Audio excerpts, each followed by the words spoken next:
Ano bang mga naging significant findings ninyo before ninyo ginawa itong campaign na ito o yung project na ito? Well, before namin i-launch, we did a lot of research So, with the help of one my finding is, colleagues. oo. One of the findings, for example, yung lipstick natin, very known yan na may lead siya, diba? Tapos, may mga, yung ating Food and Drug Administration, meron silang mga binaban na mga imported cosmetic products na hindi recognized ng FDA, hindi nila recognize, and yet nandito siya sa mga market natin. Kikita natin siya all over. Actually, pumunta ka lang sa Musliman, di ba? Ang daming lipstick doon na iba-ibang kulay, di ba? Maraming taong nagpapatronize yan, bumibili. Oo. So, aside from that, may mga chemicals, and I wish I can, siguro i-encourage ko na lang yung mga tao na mamaya ipa-flash po namin yung website.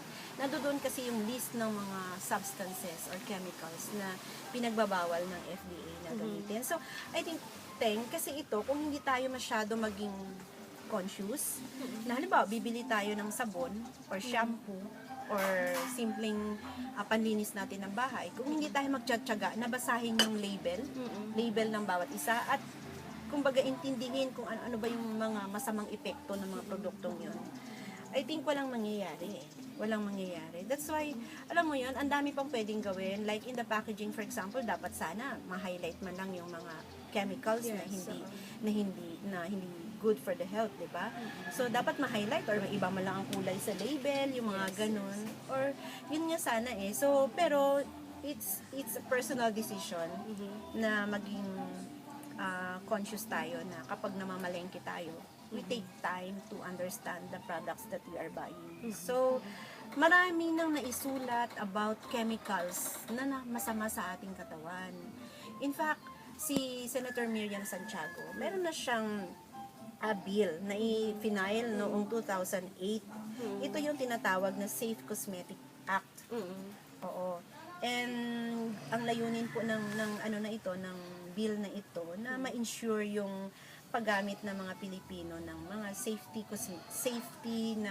cosmetic products. Doon siya. Yun yung goal niya. Kaya lang natulog ng konti. Ito yung isa na kino-consider namin na malaking accomplishment ng grupo namin. Kasi just recently, maybe a week ago, prior to this interview, na-refile na ni Senator Miriam Santiago yung kanyang bill.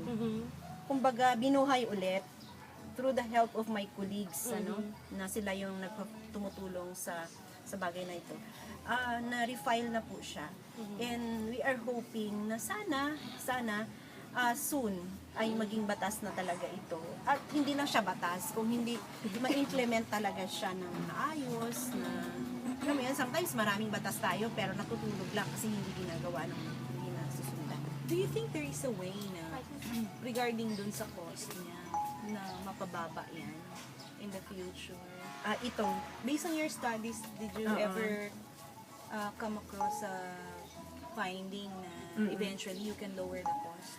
Yeah, siguro kapag we go deeper itong sa namin sa aming ginagawa.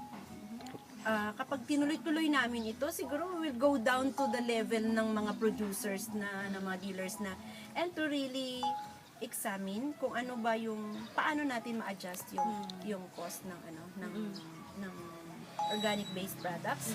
Pero we also understand yung hinaharap ng mga dealers, ng mga producers, why it's somehow pricey compared to chemical based.